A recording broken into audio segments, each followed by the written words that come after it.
നമസ്കാരം. ഇന്ന് നമ്മുടെ ചെറിയൊരു വിശേഷമുണ്ട്. നമ്മുടെ കാസർഗോഡിൻ്റെ പേരിൽ പുതിയൊരു ഞണ്ടിൻ്റെ പുതിയൊരു ജീനസ് കാസർഗോഡിൻ്റെ പേരിൽ വന്നിട്ടുണ്ട്. അപ്പോൾ നമ്മുടെ കാസർഗോഡുകാർക്ക് എല്ലാവർക്കും അഭിമാനിക്കാൻ പറ്റുന്നൊരു കാര്യമാണ്. അപ്പോൾ ഈ ഒരു സ്പീഷീസിനെ, ഈ ഒരു ജീനസും സ്പീഷീസൊക്കെ ഡിസ്ക്രൈബ് ചെയ്തത് നമ്മുടെ പ്രിയപ്പെട്ട ഒരു സുഹൃത്താണ്. പിന്നെ അവരെ നമുക്കൊന്ന് നേരിൽ പരിചയപ്പെടാം. അതിൻ്റെ ഒരു ചെറിയൊരു ബാക്ക്ഗ്രൗണ്ട് എന്താണ് നമുക്ക് ജസ്റ്റ് ഒന്ന് അവരോട് തന്നെ ചോദിച്ചറിയാം. അങ്ങനെ കുറേ യാത്രകളൊക്കെ ചെയ്യുന്നതാണ് ഹസ്ബൻഡും ഞാനും.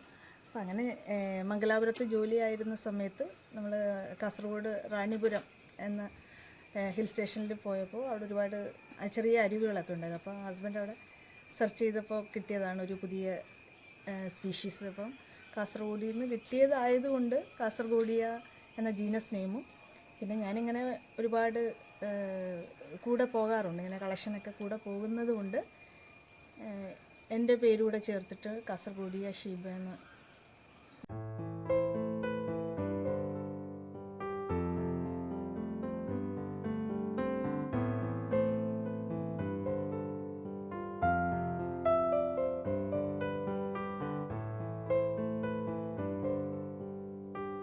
അല്ല, ഈ സ്പീഷ്യസ് വൈഫിൻ്റെ പേരിൽ കൊടുക്കാൻ കാരണം എന്ന് വെച്ച് കഴിഞ്ഞാൽ കൂടുതൽ എപ്പോഴും ട്രാവൽ ചെയ്യുമ്പോൾ വൈഫ് കൂടെ ഉണ്ടാവാറുണ്ട്.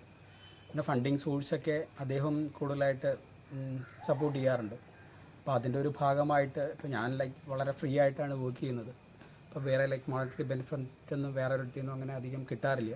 അപ്പം വൈഫ് നല്ലൊരു പൊസിഷനിലായതുകൊണ്ടും പിന്നെ ഈ അക്കാഡമിക് സെക്ഷനിലായതുകൊണ്ടും നമുക്കൊരു എന്താണ് ഒരു മോറൽ സപ്പോർട്ടും മോണിറ്ററി സപ്പോർട്ടൊക്കെ കിട്ടുന്നുണ്ട്. അദ്ദേഹത്തിൻ്റെ പേരിൽ ഒന്ന് കൊടുക്കണമെന്നൊരു ആഗ്രഹം തോന്നി. അതല്ല, അദ്ദേഹം ഈ ഒരു ഫീൽഡിൽ വർക്ക് ചെയ്യുന്ന ഒരാൾ തന്നെയാണല്ലോ. അതെ അതെ അതെ അദ്ദേഹം zoology department Kerala university college പാലായത്ത് വർക്ക് ചെയ്യുന്നതാണ്. അപ്പം അദ്ദേഹം ആ ഫീൽഡിൽ തന്നെയാണ്. അപ്പോൾ അതുകൊണ്ട് അങ്ങനെ കൊടുത്തു. അദ്ദേഹം വർക്ക് ചെയ്യുന്ന ഫീൽഡ് പാരസൈറ്റ് അല്ലേ?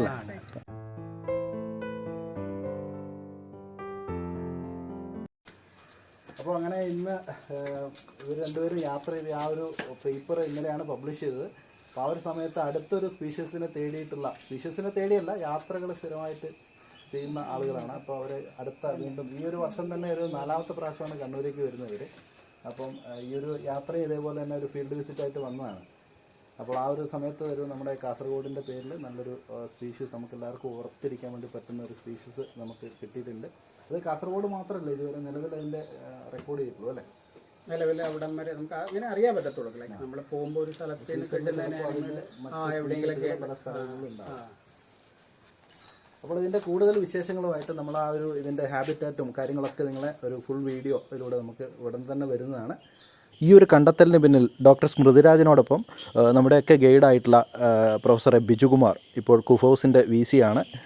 അദ്ദേഹവും അതുപോലെ തന്നെ സിംഗപ്പൂർ മ്യൂസിയത്തിലെ പീറ്റർ NG, ഇവർ ഒക്കെ കൂടി ചേർന്നിട്ടാണ് ഈ ഒരു വർക്ക് പബ്ലിഷ് ചെയ്തിട്ടുള്ളത്. അപ്പോൾ ഏതാണ്ടൊരു 30-ലധികം സ്പീഷീസുകൾ, പുതിയ ക്രാബിൻ്റെ സ്പീഷീസുകൾ ഇദ്ദേഹം ഡിസ്ക്രൈബ് ചെയ്തിട്ടുണ്ട്. ഏതാണ്ട് 10ഓളം പുതിയ ജനുസുകളും നമ്മുടെ ശാസ്ത്രലോകത്തിന് പരിചയപ്പെടുത്തിയിട്ടുണ്ട്. അപ്പോൾ ഇതിൻ്റെ കൂടുതൽ വിശേഷങ്ങളുമായിട്ട് വീണ്ടും കാണാം. എല്ലാവർക്കും നന്ദി.